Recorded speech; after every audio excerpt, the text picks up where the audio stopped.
Hello বন্ধুরা, কেমন আছো সবাই? তো দেখো, আগের ব্লগে আমি তোমাদের সাথে শেয়ার করেছিলাম, মানে শান্তিনিকেতন পার্ট 1-এ তোমাদের সাথে শেয়ার করেছিলাম আমরা কিভাবে শান্তিনিকেতন পৌঁছালাম, কোথায় থাকলাম, কি খেলাম, আর তারপর আমরা কি কি ঘুরলাম। তো আজকে পার্ট 2-তে আমরা আবারও তোমাদের সাথে শেয়ার করছি আমি যে আমরা আর কোথায় কোথায় ঘুরলাম আর কেমন মজা করলাম। তো দেখো, এখানে আমরা এসে গেছি। এখানে একটুখানি ফটোশ্যুট করার জন্য সবাই ফটোশ্যুট করছিল, সেই জন্য আমরাও একটু ফটোশ্যুট করে নিলাম। করে নেওয়ার পর এখান থেকে আমরা চলে যাচ্ছি এই উপাসনা গৃহ। এখানে নাকি রবীন্দ্রনাথ ঠাকুর উপাসনা করতেন এবং এখনও পর্যন্ত এখানে উপাসনা বা পূজা করা হয় বুধবার একদিন, মানে সপ্তাহে একদিন বুধবার। আর যখন উপাসনাটা হয় তখন প্রত্যেকটা ছেলে মানে সাদা পাঞ্জাবি আর মেয়েরা সাদা শাড়ি পরে আসেন। আর এই ঘরটা হচ্ছে এইটুকু ঘরের মধ্যে 17খানা দরজা আছে। আর এখানে নর্মাল পাবলিকও জয়েন করতে পারে, এই উপাসনা গৃহে জয়েন করে উপাসনা বা পূজা করতে পারে। তারপর এখান থেকে আমরা চলে এলাম তালধ্বজ। তালধ্বজ দেখো, বাড়িটা দেখে প্রথমে আমি বুঝতে পারিনি যে নাম তালধ্বজ কেন হলো, তারপর হঠাৎ করে নজর পড়লো ওপরে। তো এটা হচ্ছে একটা তাল গাছকে ঘিরে বাড়িটা তৈরি করা, মানে এই গাছটাকে দেখে একদম ওই গানটা মনে পড়ে গেল, তাল গাছ এক পায়ে দাঁড়িয়ে সব গাছ ছাড়িয়ে।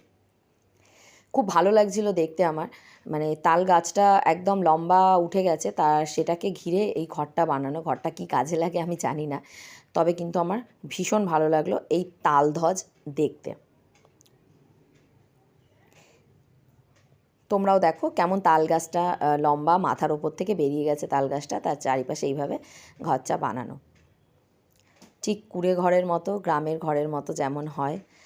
তারপর এখান থেকে আমরা চলে এলাম, এই আর একটা স্ট্যাচু আছে। এই স্ট্যাচুটাতেও একটা প্রবাদ বাক্য রয়েছে, যেটা হচ্ছে মায়ের চাইতে মাসির দরদ বেশি।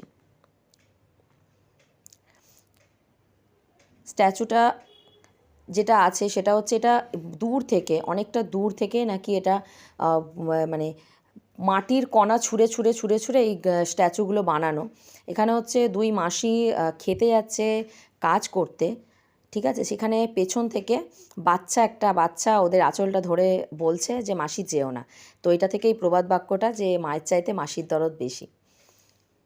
তারপর ওখান থেকে আমরা চলে এলাম অমর্ত্য সেনের বাড়ি।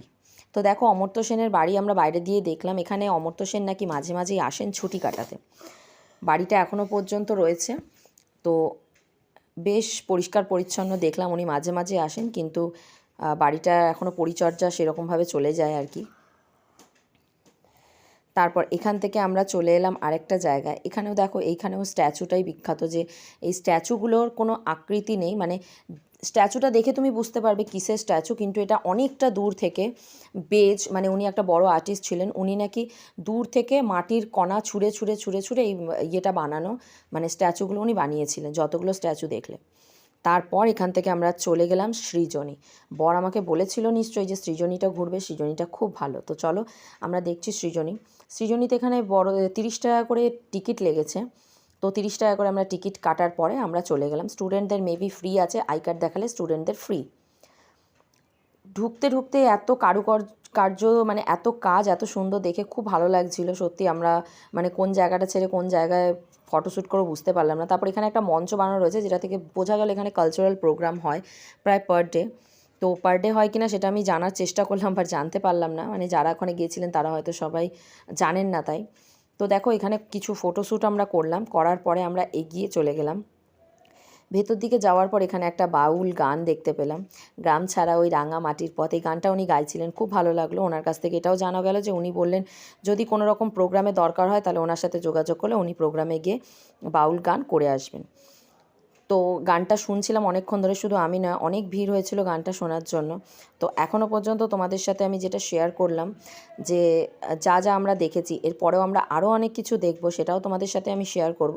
তবে আজ পার্ট 2-তে এতটাই, নেক্সট আবার পার্ট 3-তে তোমাদের দেখাবো।